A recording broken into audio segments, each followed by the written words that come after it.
UDF seat വിഭജനം നീളുന്നത് തന്ത്രപരമായ നീക്കമെന്ന് പ്രതിപക്ഷ നേതാവ് വി.ഡി. സതീശൻ. രാഷ്ട്രീയ കാരണങ്ങളാൽ മനഃപൂർവ്വം സീറ്റ് വിഭജനം വൈകിപ്പിച്ചതാണ്.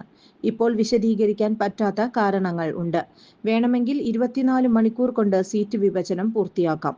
കോൺഗ്രസിൽ ഗ്രൂപ്പില്ലാത്തതുകൊണ്ട് സ്ഥാനാർത്ഥികളെ കണ്ടെത്തൽ എളുപ്പമാണെന്നും സതീശൻ അവകാശപ്പെട്ടു.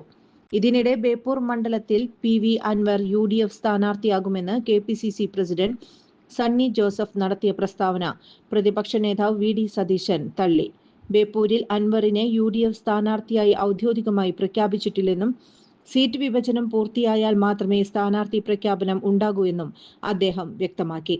അൻവർ എവിടെ മത്സരിച്ചാലും ജയിക്കുമെന്ന അർത്ഥത്തിലാണ് KPCC പ്രസിഡന്റ് പ്രതികരിച്ചതെന്നും അത് ഔദ്യോഗിക പ്രഖ്യാപനമല്ലെന്നും സതീശൻ വിവരിച്ചു. സ്ഥാനാർത്ഥി നിർണയത്തിൽ അന്തിമ തീരുമാനമായിട്ടില്ലെന്ന സൂചനയാണ് ഇതിലൂടെ പ്രതിപക്ഷ നേതാവ് നൽകുന്നത്. അൻവറിന്റെ കാര്യത്തിൽ UDF-ൽ ഇനിയും ചർച്ചകൾ നടക്കുമെന്ന് കൂടിയാണ് സതീശൻ നൽകുന്ന സന്ദേശം.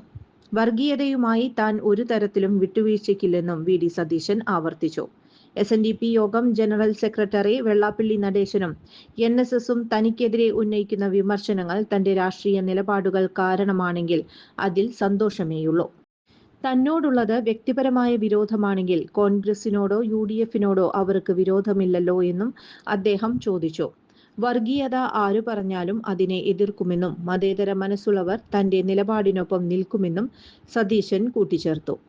ജോൺസൺ ഒപ്റ്റിക്കൽസിൽ തിങ്കൾ, ബുധൻ, വെള്ളി ദിവസങ്ങളിൽ രാവിലെ 10 മുതൽ ഉച്ചയ്ക്ക് 1 മണിവരെ കണ്ണു ഡോക്ടറുടെ സേവനം ലഭ്യമാണ്. എല്ലാ ബ്രാൻഡഡ് ഫ്രെയിമുകളും ഇവിടെ ലഭ്യമാണ്. ഡ്രൈവിംഗ് ലൈസൻസിനുള്ള സർട്ടിഫിക്കറ്റുകൾ കൂടാതെ ഡോക്ടർമാർ നിർദ്ദേശിക്കുന്ന എല്ലാ തരം കണ്ണടകളും ജോൺസൺ ഒപ്റ്റിക്കൽസിൽ നിന്നും ലഭിക്കുന്നു. ജോൺസൺ കണ്ണട വ്യാപാരം, ഡിവൈൻ ആശുപത്രിക്ക് എതിർവശം, വടക്കാഞ്ചേരി. കൂടുതൽ വാർത്തകൾക്ക് ഞങ്ങളുടെ ചാനൽ സബ്സ്ക്രൈബ് ചെയ്യുക. ഫേസ്ബുക്ക് ഫോളോ അപ്പ് ചെയ്യുക. വാർത്തകൾ വേഗത്തിലറിയാൻ Anytime News.